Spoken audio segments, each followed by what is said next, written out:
नमस्कार दोस्तों, मैं वीर स्वागत करता हूं आपका आपके अपने यूट्यूब चैनल एग्ज़ाम ऑफिशियल में। दोस्तों हम आरआरबी एनटीपीसी 2020 के लिए क्वेश्चन सीरीज लेकर चल रहे हैं, GK GS quiz question session. ठीक है, तो इसके तहत मैंने पहला वीडियो कल डाल दिया था और आज का जो वीडियो होगा वो यह पार्ट 2 होगा। ठीक है, और हमने दोस्तों आपको बताया था कि जो जीएस होता है आरआरबी एनटीपीसी के लिए 40 क्वेश्चन पूछता है। कितना? 40 क्वेश्चन। मैथ में कितना पूछता है? 30, और रीजनिंग के लिए भी 30 होता है। ठीक है, तो दोस्तों हमने इस जीके जीएस क्विज क्वेश्चन में उन्हीं प्रश्नों को शामिल किया जो पिछले रेलवे के एग्जाम में पूछे जा चुके हैं और जो आगे आने वाले एग्जाम में पूछे जाने की सर्वाधिक संभावना है। ठीक है दोस्तों, हम उन्हीं प्रश्नों को इसमें शामिल किए हैं। तो चलिए देखते हैं, शुरू करते हैं। ठीक है दोस्तों, तो पहला क्वेश्चन क्या कर रहा है दोस्तों कि अस्थियों का वैज्ञानिक अध्ययन क्या कहलाता है? अस्थियों का वैज्ञानिक अध्ययन क्या कहलाता है? तो क्या कहलाता है दोस्तों? ऑस्टियोलॉजी। दोस्तों यहाँ पर हमने जो उत्तर है वो डिफरेंट कर दिया है ताकि आप लोग आसानी से भी वैसे भी समझ में आ जाए और जो हम बताएं तब भी। ठीक है दोस्तों, तो अस्थियों के अध्ययन का वैज्ञानिक अध्ययन, अस्थियों का वैज्ञानिक अध्ययन क्या कहलाता है? ऑस्टियोलॉजी। ठीक है दोस्तों, अगला क्वेश्चन देख लेते हैं। क्वेश्चन 2 कह रहा है दोस्तों कि दिल्ली के किस सुल्तान ने रक्त और लौह की नीति अपनाई थी? दोस्तों ये क्वेश्चन कई बार पूछ चुका है और आने वाले परीक्षाओं में कई बार पूछेगा भी। ठीक है दोस्तों, क्या पूछा है कि दिल्ली के किस सुल्तान ने रक्त और लौह की नीति अपनाई थी? तो किसने अपनाई दोस्तों? यहाँ पर 4 ऑप्शन दिया है, इल्तुतमिश, फिरोज शाह खिलजी, फिरोज शाह तुगलक और बलबन। तो किसने यह नीति अपनाई थी? रक्त एवं लौह की बलबन ने। ठीक है दोस्तों, अगला क्वेश्चन देख लो। क्वेश्चन नंबर 3 कह रहा है दोस्तों कि ऑस्ट्रेलिया में स्थित घास के मैदान को क्या कहा जाता है? तो यहाँ पर 4 ऑप्शन है, डाउन्स, स्टेविज, प्रेयरी, लोनास। तो कौन सा क्या कहा जाता है दोस्तों ऑस्ट्रेलिया के घास के मैदान को? डाउन्स। प्रेयरी किस घास के मैदान को कहा जाता है? उत्तरी अमेरिका के। स्टेपिज यूरेशिया के। लोनास वेनेजुएला के। अच्छा, यूरेशिया क्या है? यूरेशिया यूरोप महाद्वीप का पूर्वी भाग और एशिया महाद्वीप का पश्चिमी भाग को मिला क्या बनता है? यूरेशिया। उसे वहां पर जो घास की मैदानें पाई जाती है उसे क्या कहा जाता है? स्टेपीज। ठीक है दोस्तों, तो अगला क्वेश्चन देख लेते हैं हम लोग। क्वेश्चन नंबर 4 है दोस्तों, पिरेनीज पर्वत किन 2 देशों के बीच में स्थित है? तो किन देशों के बीच में स्थित दोस्तों? फ्रांस और स्पेन। यहाँ पर 4 ऑप्शन दिया गया है, चारों ऑप्शन में सबसे पहला आंसर है फ्रांस और स्पेन। यहाँ पर मैंने जो उत्तर है उसको डिफरेंट कर दिया। ठीक है दोस्तों, तो चलिए दोस्तों अगला क्वेश्चन देख लेते हैं। क्वेश्चन नंबर 5 कह रहा है दोस्तों कि श्रीनगर किस नदी के तट पर बसा है? श्रीनगर किस नदी के तट पर बसा है? दोस्तों यह क्वेश्चन भी कई बार पूछ चुका है। यहाँ पर 4 ऑप्शन है, सिंधु, चिनाब, रावी और झेलम। तो किस नदी के किनारे बसा है? झेलम नदी किनारे। ठीक है दोस्तों, अगला क्वेश्चन देख लेते हैं। क्वेश्चन नंबर 6 कह रहा है दोस्तों कि साना नेहवाल किस खेल से जुड़ी हुई है? साना नेहवाल किस खेल से जुड़ी है? लान टेनिस, निशानेबाजी, टेबल टेनिस या बैडमिंटन? तो किस खेल से? बैडमिंटन से। किस खेल से दोस्तों? बैडमिंटन से। तो अगला क्वेश्चन नंबर 7। तो क्वेश्चन नंबर 7 क्या कर रहा है दोस्तों कि उत्तर प्रदेश सरकार ने उर्दू भाषा को दूसरी कार्यालयी भाषा किस वर्ष घोषित किया था? ध्यान दीजिएगा, राष्ट्रभाषा नहीं, कार्यालयी भाषा। कौन सा? कार्यालय भाषा। किस वर्ष घोषित किया था? तो किस वर्ष घोषित किया था दोस्तों? यहाँ पर 4 ऑप्शन है, 1785, 1995, 1990, 1989। तो किस वर्ष? 1989 में। ठीक है दोस्तों, अगला क्वेश्चन देख लेते हैं। क्वेश्चन नंबर 8 कह रहा है दोस्तों कि बंगाल का गवर्नर जनरल, ठीक है, बंगाल के गवर्नर को बंगाल का गवर्नर जनरल पद नाम कब दिया गया? दोस्तों यह बहुत ही इंपॉर्टेंट क्वेश्चन है, यहाँ पर काफी कंफ्यूजन होता है। इस चीज को एकदम ध्यान से देखिएगा कि बंगाल के गवर्नर को, अर्थात जब बंगाल का जो गवर्नर था उसे बंगाल का गवर्नर जनरल पद नाम कब दिया गया था? तो कब दिया गया था दोस्तों? 1773 के रेगुलेटरी एक्ट में। ठीक है दोस्तों, यहाँ पर कुछ लोग कंफ्यूज होते हैं और वो मार देते हैं 1784 का पिट्स इंडिया एक्ट, लेकिन नहीं दोस्तों, यहाँ पर ध्यान रखिएगा 1773 का रेगुलेटिंग एक्ट के तहत बंगाल के गवर्नर को गवर्नर जनरल पद नाम दिया गया था। ठीक है दोस्तों, तो दोस्तों अगला क्वेश्चन देख लेते हैं। क्वेश्चन नंबर 9 का रहा है दोस्तों, भारतीय संविधान में कुल कितने अधिकार है का वर्णन है? इसमें कुल कितने अधिकार दोस्तों? 6। ठीक है, तो अगला क्वेश्चन देख लेते हैं। क्वेश्चन नंबर 10 दोस्तों, क्वेश्चन नंबर 10 कह रहा है कि राष्ट्रीय विज्ञान दिवस कब मनाया जाता है? तो कब मनाया जाता है दोस्तों? 28 फरवरी को। ये क्वेश्चन कई बार पूछ चुका है दोस्तों और आगे वाले परीक्षा में आने की संभावना है, पूछेगा भी। तो अगला क्वेश्चन देख लेते हैं दोस्तों, 11वां क्वेश्चन क्या कर रहा है दोस्तों कि निम्नलिखित में से कौन सी गुफा गुप्तकालीन अथवा गुप्त काल में बनी थी? तो यहाँ पर 4 ऑप्शन है, जोगीमारा, एलोरा, बाघ और अजंता। तो कौन सी गुफा गुप्तकालीन है? अजंता। कौन सी दोस्तों? अजंता। अगला क्वेश्चन देख लेते हैं। क्वेश्चन नंबर 12 है दोस्तों, भारत की मुख्य भूमि का दक्षिणतम बिंदु क्या है? ध्यान दीजिएगा, मुख्य भूमिका पूछ रहा है, न कि भारत का दक्षिणतम बिंदु। भारत की मुख्य भूमि का दक्षिणतम बिंदु क्या है? तो क्या है दोस्तों? कन्याकुमारी। यहाँ पर इंदिरा पॉइंट की भी तो इंदिरा काल कन्याकुमारी ऑप्शन, लेकिन सही आंसर क्या है? कन्याकुमारी। कन्याकुमारी को केप कमरीन भी कहते हैं। लेकिन दोस्तों यहाँ पर प्रश्न उठता है कि सभी जानते हैं कि इंडिया का जो भारत का दक्षिणतम पॉइंट है वो क्या है, इंदिरा पॉइंट। तो दोस्तों बता दें कि ये द्वीपों सहित है, लेकिन ये भारत की मुख्य बिंदु है। ये पूरा जो अंडमान निकोबार द्वीप समूह भारत की इधर लटका रहता है। तो ये जो उसका लास्ट वाला है ग्रेट निकोबार द्वीप, तो इसी ग्रेट निकोबार द्वीप पर हमारा ये इंदिरा पॉइंट है, सबसे दक्षिणतम बिंदु। लेकिन अगर मुख्य भूमि का पूछेगा तो कन्याकुमारी। ठीक है दोस्तों, चलिए दोस्तों अगला क्वेश्चन देख ले। 13वां क्वेश्चन नंबर 13 का रहा दोस्तों कि विद्युत धारा का SI मात्रक क्या है। तो यहाँ पर 4 ऑप्शन है, कैंडेला, वोल्ट, फैराडे और एम्पियर। तो क्या है दोस्तों, एम्पियर। चलिए दोस्तों अगला क्वेश्चन देख लेते, क्वेश्चन नंबर 14। क्वेश्चन नंबर 14 का रहा दोस्तों कि निम्नलिखित लोकसभाओं में से किसने 5 वर्षों से अधिक की अवधि तक कार्य किया।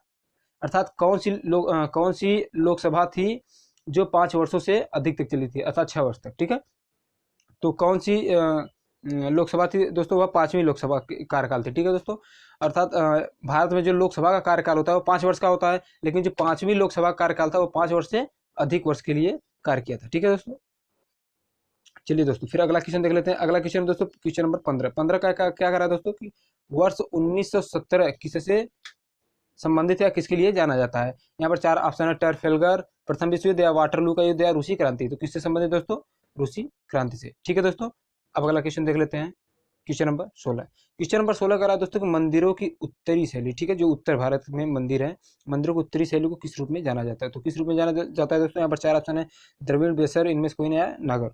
तो कौन है दोस्तों, नागर। कौन सी, नागर शैली।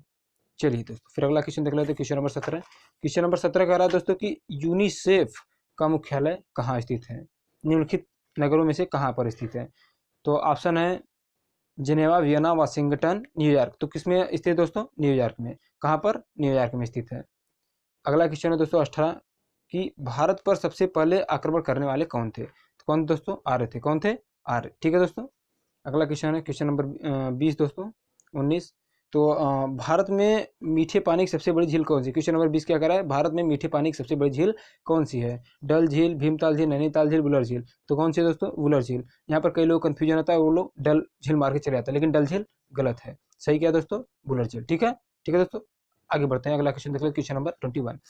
तो दोस्तों यहाँ पर क्वेश्चन नंबर 21 का रहा है कि विश्व की सबसे लंबी नदी कौन सी है। विश्व की सबसे लंबी नदी, ध्यान दीजिएगा, लंबी नदी और चौड़ी नदी में दोस्तों अंतर होता है। ठीक है, तो ये जो सबसे लंबी नदी है वो कौन सी नदी है, नील नदी। कौन सी नदी, नील नदी। लेकिन अगर पूछे सबसे चौड़ी नदी कौन है, तो कौन सी नदी है दोस्तों, अमेजन नदी। अमेजन नदी विश्व की सबसे चौड़ी नदी है, नील नदी विश्व की सबसे लंबी नदी है। ठीक है दोस्तों, तो चलिए दोस्तों आगे अगला क्वेश्चन देख लेते हैं हम लोग।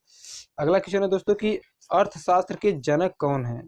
अर्थशास्त्र के जनक कौन है। तो कौन है दोस्तों, यहाँ पर 4 ऑप्शन है, Max Muller, Karl Marx, Adam Smith, Alfred Marshall. तो कौन है दोस्तों, एडम स्मिथ। यहाँ पर हमने आंसर को डिफरेंट कलर्स किया है ताकि आप लोगों को अच्छा भी लगे और पढ़ने में भी अच्छा लगे, देखने में भी और सुनने में। ठीक है दोस्तों, अगला क्वेश्चन देख लेते हैं दोस्तों। अगला क्वेश्चन दोस्तों 23। तो 23वां क्वेश्चन कह रहा है दोस्तों कि कोशिकाओं में तुरंत ऊर्जा उत्पादन के लिए हमको क्या लेना चाहिए। जैसे अगर हमें ह्रास होता है दोस्तों, हमारी एनर्जी का ह्रास होता है, तो हम क्या लेते हैं, तो ग्लूकोज ही लेते हैं, ताकि ग्लूकोज से जल्दी हमको एनर्जी मिल जाए। तो यहाँ पर 4 ऑप्शन दिया है कि यहाँ पर प्रश्न पूछ रहा है दोस्तों कि कोशिकाओं में तुरंत ऊर्जा उत्पादन के लिए हमको क्या लेना चाहिए। तो क्या लेना चाहिए दोस्तों, ग्लूकोज। ठीक है दोस्तों, चलिए दोस्तों अगला क्वेश्चन देख लेते हैं 24, क्वेश्चन नंबर 24। क्वेश्चन नंबर 24 कह रहा है दोस्तों कि सिस्टमा नेचुरे पुस्तक किसने लिखी है। यहाँ पर 4 ऑप्शन है, लैमार्क, बुफान, डार्विन और लिनियस। तो किसने लिखी दोस्तों, सिस्टमा नेचुरे लिनियस ने। ठीक है, इनका पूरा नाम कैरोलस लिनियस है। ठीक है दोस्तों, अगला क्वेश्चन देख लेते हैं दोस्तों, क्वेश्चन नंबर 25। क्वेश्चन नंबर 25 कह रहा है दोस्तों कि सोनोग्राफी में कौन सी तरंगे प्रयुक्त होती है। यहाँ पर 4 ऑप्शन दिया गया, सूक्ष्म तरंगे, अवरक्त तरंगे, ध्वनि तरंगे और पराश्रव्य तरंगे। तो कौन सी तरंगे प्रयुक्त होती है दोस्तों, पराश्रव्य तरंगे। ठीक है दोस्तों, तो अगला क्वेश्चन है दोस्तों कि कांग्रेस छोड़ने के बाद सुभाष चंद्र बोस ने फॉरवर्ड ब्लॉक का गठन कब किया था। फॉरवर्ड ब्लॉक का गठन कब किया था, तो कब किया दोस्तों, 1939 में। ठीक है दोस्तों, यही से आंसर है और इसे ध्यान से देख लीजिएगा क्योंकि ये कई बार एग्जाम में पूछ चुका है और आने वाले एग्जाम्स में पूछेगा भी। ठीक है दोस्तों, चलिए दोस्तों फिर आगे देख लेते हैं अगला question, question number 27। Question number 27 कह रहा है दोस्तों पादपों के फेफड़े होते हैं, अर्थात जैसे ह्यूमन सांस लेते हैं अपने फेफड़े द्वारा, तो नाक के द्वारा, लेकिन जो पादप होते हैं उनके फेफड़े क्या हैं, तो उनके फेफड़े क्या है दोस्तों, पत्तियां है। क्या है, पत्तियां, न कि उनके जड़, स्तंभ, पुष्प। ठीक है दोस्तों, उनकी फेफड़े पत्तियां हैं। अगला क्वेश्चन देख लेते दोस्तों, अगला क्वेश्चन है 28। क्वेश्चन नंबर 28 में पूछ रहा है दोस्तों कि किसके गणतंत्र में बुद्ध ने महापरिनिर्वाण प्राप्त किया था। ठीक है दोस्तों, महापरिनिर्वाण और महाभिनिष्क्रमण में अंतर होता है। ठीक है दोस्तों, महाभिनिष्क्रमण होता है घर छोड़ना और महापरिनिर्वाण होता है मृत्यु को प्राप्त हो जाना। ठीक है दोस्तों, तो किसके कर्तव्य में बुद्ध ने महापरिनिर्वाण प्राप्त किया था? मल्लों के। ठीक है दोस्तों, मल्लों के। तो चलिए दोस्तों आगे बढ़ते हैं, अगला क्वेश्चन हम लोग देख लेते हैं। अगला क्वेश्चन दोस्तों की प्रथम राजीव गांधी राष्ट्रीय पुरस्कार सद्भावना, राष्ट्रीय सद्भावना पुरस्कार किसको प्राप्त हुआ था? तो यहाँ पर 4 ऑप्शन है दोस्तों, वाजपेयी, मोरारजी देसाई, मदर टेरेसा और जे.आर.डी. दास को, जे.आर.डी. टाटा को। ठीक है दोस्तों, तो यहाँ पर किसको प्राप्त हुआ था? मदर टेरेसा को, प्रथम राजीव गांधी राष्ट्रीय सद्भावना पुरस्कार। ठीक है दोस्तों, अगला क्वेश्चन देख लेते हैं, क्वेश्चन नंबर 30। क्वेश्चन नंबर 30 कह रहा है दोस्तों कि अंतरराष्ट्रीय साक्षरता दिवस, अंतरराष्ट्रीय साक्षरता दिवस प्रतिवर्ष निम्नलिखित में से किस दिन मनाया जाता है?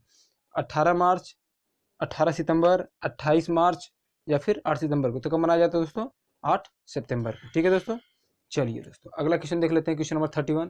क्वेश्चन नंबर 31 पूछ रहा है दोस्तों कि निम्नलिखित में से किस मुगल शासक को भवन निर्माताओं का राजकुमार कहा जाता है? ठीक है दोस्तों, अकबर, यहाँ पर 4 ऑप्शन दिया है, अकबर, जहांगीर, बाबर, शाहजहां। तो किसको कहा जाता है? शाहजहां को। और दोस्तों यहाँ पर बता दें कि जो आगरा में ताजमहल है वह भी किसने बनवाया था? शाहजहां। किसकी याद में? अपने पत्नी मुमताज की याद में। ठीक है दोस्तों, चलिए दोस्तों फिर अगला क्वेश्चन देख लेते हैं, क्वेश्चन नंबर 32। क्वेश्चन नंबर 32 है दोस्तों कि सूर्य से पृथ्वी को प्राप्त उष्मा को क्या कहते हैं? सूर्य से पृथ्वी को प्राप्त उष्मा को क्या कहते हैं? तो क्या कहते हैं दोस्तों? आगमन। ठीक है दोस्तों, अगला क्वेश्चन देख लेते हैं, क्वेश्चन नंबर 33। क्वेश्चन नंबर 33 है दोस्तों कि पिट्स इंडिया एक्ट के अंतर्गत निम्नलिखित में से किसे स्थापित किया गया था? पिट्स इंडिया एक्ट का बाद दोस्तों हमने अभी पीछे क्वेश्चन देखा था, तो कब था? 1784 को, सॉरी 1784 कब था दोस्तों? 1784 को। तो पिट्स इंडिया एक्ट के तहत पूछ रहा है कि निम्नलिखित में से किसे स्थापित किया गया था? नियंत्रण बोर्ड को या फिर अस्थायी परिषद, निदेशकों की अदालत को या फिर राजस्व बोर्ड को। तो किसे स्थापित किया गया था दोस्तों? नियंत्रण बोर्ड को। ठीक है दोस्तों, तो अगला क्वेश्चन देख लेते हैं, क्वेश्चन नंबर 34। क्वेश्चन नंबर 34 है दोस्तों कि अंतरराष्ट्रीय अहिंसा दिवस मनाया जाता है, अर्थात कब मनाया जाता है? यहाँ पर 4 ऑप्शन है आपके पास दोस्तों कि 1 मई, 30 जनवरी, 24 अक्टूबर या फिर 2 अक्टूबर। तो कब मनाया जाता है दोस्तों? 2 अक्टूबर को। यहाँ पर दोस्तों आपको बता दें 2 अक्टूबर को ही क्यों मनाया जाता है, क्योंकि 2 अक्टूबर को महात्मा गांधी जी का जन्म हुआ था और महात्मा गांधी जी अहिंसावादी थे। ठीक है दोस्तों, अगला क्वेश्चन देख लेते हैं दोस्तों, क्वेश्चन नंबर 35। तो दोस्तों क्वेश्चन नंबर 35 कह रहा है कि वह कौन सा गुण है जो प्रकाश तरंग में दिखता है पर ध्वनि तरंग में नहीं दिखता? ठीक है, प्रकाश तरंग में दिखता है पर ध्वनि तरंग में नहीं दिखता है। तो कौन सा ऑप्शन है दोस्तों उसमें? कौन सा गुण है? विवर्तन, अपवर्तन, व्यतिकरण या ध्रुवण। ये 4 ऑप्शन है आपके पास, तो कौन सा आंसर सही आंसर होगा दोस्तों? ध्रुवण। कौन सा? ध्रुवण। अगला क्वेश्चन देख लेते हैं दोस्तों, क्वेश्चन नंबर 36। क्वेश्चन नंबर 36 में कह रहा है दोस्तों कि निम्नलिखित में से सर्वोदय और भूदान आंदोलन कौन सा दोस्तों? सर्वोदय और भूदान आंदोलन से संबंधित थे। तो कौन से संबंधित है? इसमें 4 ऑप्शन दिया गया है दोस्तों, राम मनोहर लोहिया, राजेंद्र प्रसाद, भूलाभाई देसाई और विनोबा भावे। तो कौन इससे संबंधित है दोस्तों? विनोबा भावे। कौन संबंधित है? विनोबा भावे।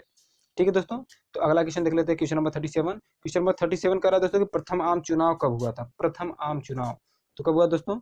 1951 में। यहाँ पर 4 ऑप्शन दिया, 1950, 1929, 1948, 1951। तो कौन सा है? 1951 है। ठीक है दोस्तों, चलिए दोस्तों क्वेश्चन नंबर 38 देख लेते हैं। क्वेश्चन नंबर 38 में पूछा गया दोस्तों कि भारत के संविधान में संघीय शब्द का प्रयोग कहाँ पर हुआ है? ठीक है दोस्तों, भारत के संविधान में संघीय शब्द का प्रयोग कहाँ हुआ है? तो ऑप्शन है 4, संविधान में कहीं नहीं, प्रस्तावना में, भाग 5 में, अनुच्छेद 368 में।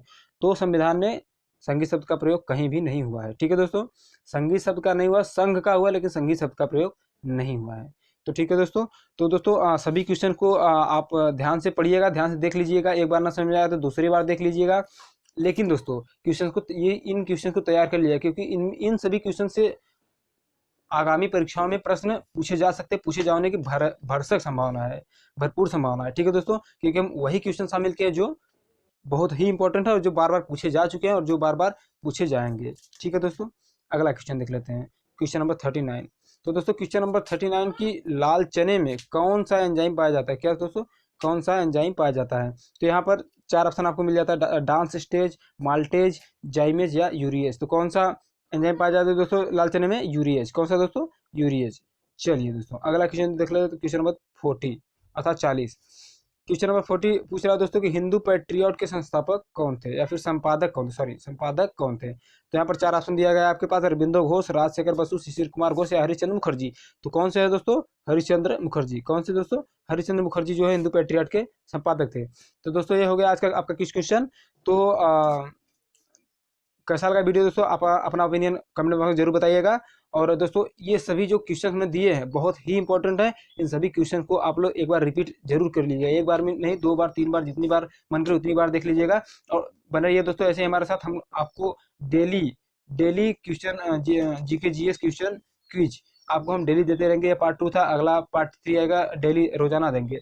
रोजाना 40 क्वेश्चन आपको हम देंगे जीएस जीके जीएस का, जो आगामी परीक्षाओं में जो रेलवे के एग्जाम आ रहे हैं, आरआरबी एनटीपीसी के ग्रुप डी के, उनमें पूछे जा सकते हैं और पूछे जाने की संभावना सबसे ज़्यादा है। ठीक है दोस्तों, तो चलिए दोस्तों फिर ठीक है, इजाज़त दीजिए हमें। धन्यवाद, वीडियो देखने के लिए आपका बहुत बहुत धन्यवाद।